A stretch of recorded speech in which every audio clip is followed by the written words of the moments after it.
안녕하세요. 국민의힘 세종갑 국회의원 후보 류재화입니다. 어제 국민의힘 한동훈 총괄선대위원장이 국회를 세종으로 완전히 이전하겠다고 발표했습니다.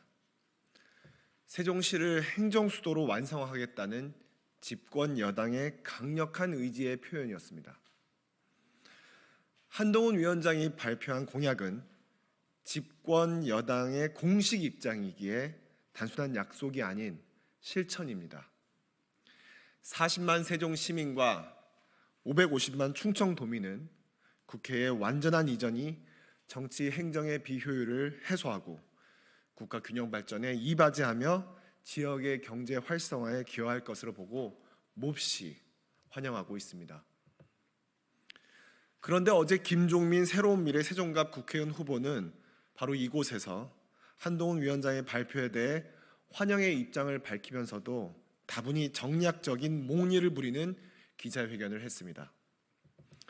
지난 20년간의 일을 구구절절 되뇌면서 한동훈 위원장에게 사과하라고 억지를 부렸습니다.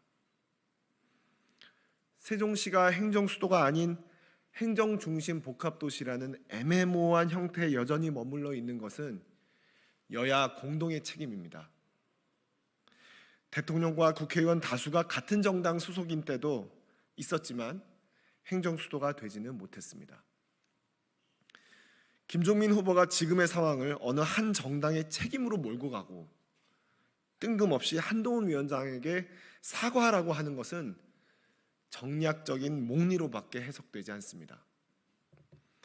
한동훈 위원장의 진정성을 걸고 넘어지는 대목도 의아합니다.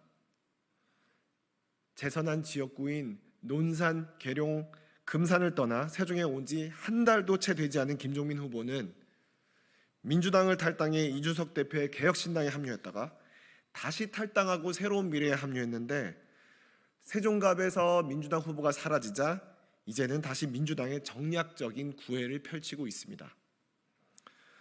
혼자서는 아무 일도 할 수 없는 소수 정당의 후보가 집권 여당 대표의 무게 실린 공식 발표를 두고 진정성 운운을 하는 것은 어쩐지 어색합니다.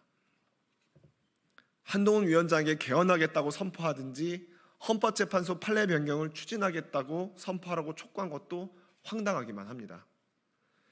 개헌하지 않고도 법률 제정을 통해 얼마든지 국회 전체를 세종시로 옮길 수 있습니다. 위헌 시비가 생긴다면 그때 헌법재판소의 판단을 받으면 될 일입니다. 정당이 헌법재판소의 판례 변경을 추진한다는 해괴망측한 논리는 전 처음 들어봅니다. 저는 국민의힘 세종갑 국회의원 후보로서 20년 전 헌법재판소의 위헌 결정에 가로막힌 수도 이전법을 2024년 버전으로 업그레이드해서 다시 추진하겠다고 약속드렸습니다. 신행정수도법 시즌2 추진을 통해 입법, 사법, 행정을 담당하는 주요 국가기관이 모두 세종시에 위치하게 만들겠다고 말씀드렸습니다. 설령 위헌 시비가 발생해 2024년 버전 신행정수도법의 위헌 여부가 헌법재판소에서 다시 다뤄진다고 하더라도 합헌 결정이 나올 것이라고 법률 전문가로서 확신합니다. 법학계에서는 관습 헌법론에 대한 비판이 상당한 데다가 설령 관습 헌법론이 유지된다고 하더라도 행정수도 세종에 대한 국민적 인식 자체가 20년 전과는 판이하게 달라진 지금 헌법재판소가 국민의 대표인 국회에 정치적 결단을 또다시 위헌으로 뒤집기는 어렵기 때문입니다. 총선을 앞둔 지금이야말로 대한민국이 어디로 나아가야 할지 논의할 수 있는 소중한 시간입니다. 이 소중한 시간을 활용해 한동훈 위원장이 국회에 완전 이전을 발표하고 세종을 워싱턴 DC처럼 서울을 뉴욕과 같은 금융문화시티로 개발하겠다고 구상을 밝혔습니다. 지역균형 발전을 제로섬 게임으로 보지 않고 서울과 세종이 상생하는 플러스 게임으로 보는 국민의힘의 일관된 시각이 드러난 것입니다. 정체된 대한민국과 세종시를 바꿀 비전은 제시하지 않고 말끝마다 심판론을 들먹이며 몽리로만 일관하는 김종민 후보의 행태야말로 우리 모두가 함께 종식시켜야 할 여의도 정치입니다. 김종민 후보님, 제발 일 좀 합시다. 감사합니다.